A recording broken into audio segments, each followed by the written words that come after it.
আসসালামু আলাইকুম। আজকে আমি দই ইলিশ নিয়ে হাজির হয়েছি। তো একদম নতুন পদ্ধতিতে দেখাবো, তোমরা দই ইলিশ রান্নাটা দেখতে থাকো। তো এখন আমি এখানে ইলিশ মাছ নিয়ে নিয়েছি, হলুদ লঙ্কা আর লবণ দিয়ে মাখিয়ে হালকা করে ভেজে নেব।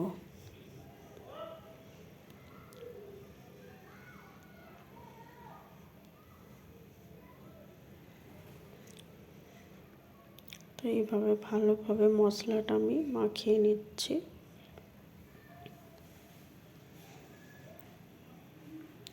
এই দই ইলিশ রান্নাটা সবাই অবশ্যই বাড়িতে ট্রাই করো, খুবই ভালো হয়, খুবই টেস্টি হয়। এখন আমি কড়াই তেল বসিয়ে দিয়েছি, তেলটা গরম হয়ে গেছে, ইলিশ মাছগুলো একে একে আমি দিয়ে দিচ্ছি। তো ইলিশ মাছগুলো আমি হালকা করে ভেজে নেব।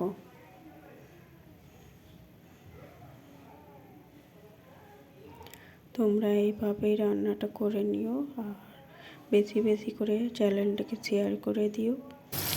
সবাই ভিডিও দেখে দিও, ফুল ওয়াচ করে, কেউ স্কিপ করবে না। তো আমার ইলিশ মাছগুলো ভাজা হয়ে গেছে, এখন আমি অন্য কড়াই সাদা তেল দিয়ে দেব।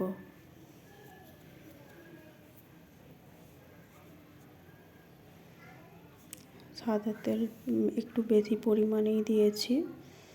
তো তেলটা এখন গরম হবে।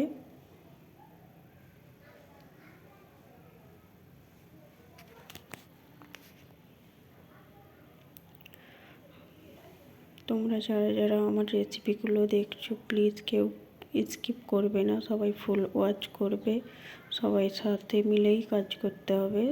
তো এখন আমি এলাচ, দারচিনি আর লবঙ্গ এক পিস করে দিয়ে দিলাম।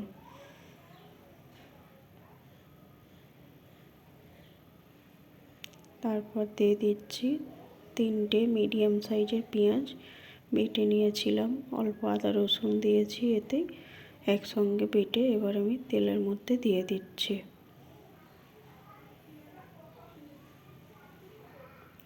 ভালোভাবে খুন্তিতে নেড়ে দিতে হবে, পেঁয়াজের যাতে গ্যাসটা উঠে যায়।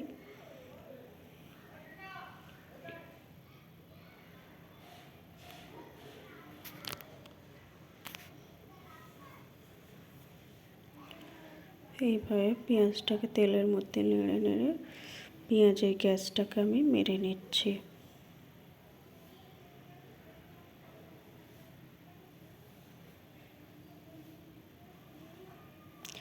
তোমরা কে কীভাবে দই ইলিশ বানাও আমার কমেন্টে এসে বলো।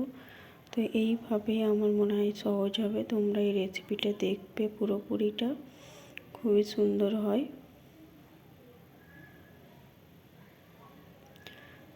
তো রেসিপিটা কেউ স্কিপ করবে না, সবাই দেখবে, বারবার বলছি।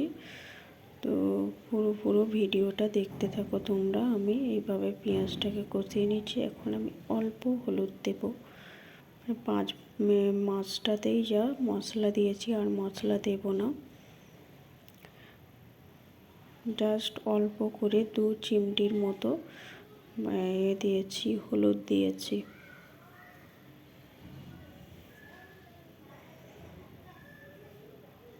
এবারে আমি দেব আগে থাকতে ফেটিয়ে রেখেছিলাম টক দই, সেই টক দইটা আমি দিয়ে দিচ্ছি। এখানে যেহেতু দই ইলিশ হবে, তো দইটা একটু বেশি পরিমাণেই দিতে হবে। একদম চুলো মিডিয়াম লো রেখে তো টক দইটা দিয়েছি, নাহলে দইটা কেটে যাবে। দিয়ে এইভাবে অনবরত নেড়ে চেড়ে পেঁয়াজের সঙ্গে মিশিয়ে দিতে হবে।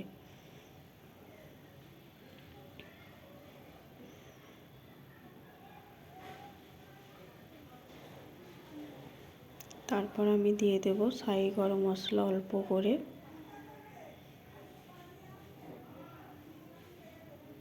একদম অল্প করে দেব। তারপর দিয়ে দিচ্ছি কাজু বাদাম, পোস্ত আর সাদা সর্ষে, কালো সর্ষে নিয়েছি, নিয়ে বেটে আমি মিক্সচারে বেটে নিয়েছিলাম, নিয়ে ছাঁকনি দিয়ে ছেঁকে তো দিয়ে এখন দিয়ে দিচ্ছি আমি। এটা খুব ভালোভাবে মানে কষিয়ে নিতে হবে।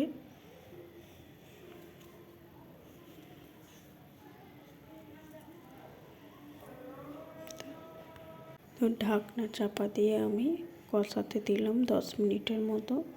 10 মিনিট পরে আমি ঢাকাটা খুলে দেখছি অনেকটাই তেল বেরিয়ে পড়েছে। এখন আমি আরেকবার নেড়ে দেব।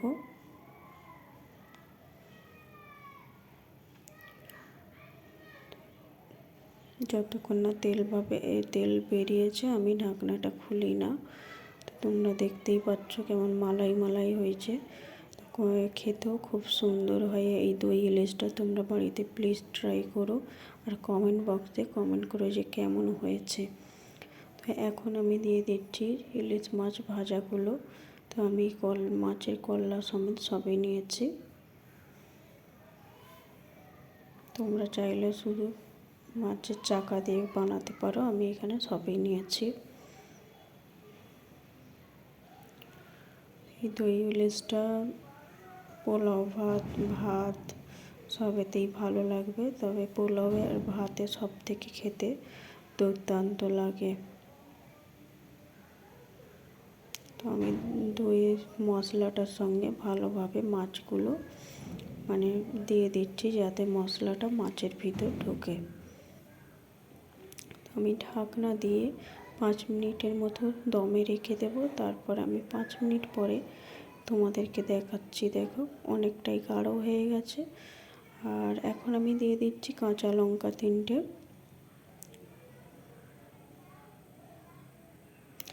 কত সুন্দর কালার হয়েছে দেখেছো। আমি কিন্তু মশলা বেশি দিই না, অল্প মশলাতেই দই ইলিশটা করেছি। আমি ঢাকনা দিয়ে রেখে দিয়েছি। এবারে পুরোটা শেষের দিকে দেখাচ্ছি। দেখো কত সুন্দর কালার হয়েছে, সাইডে ফোটা ফোটা হয়েছে, মাছটা কমপ্লিট রান্না। তো সবাই ভালো থেকো, সুস্থ থেকো, টাটা।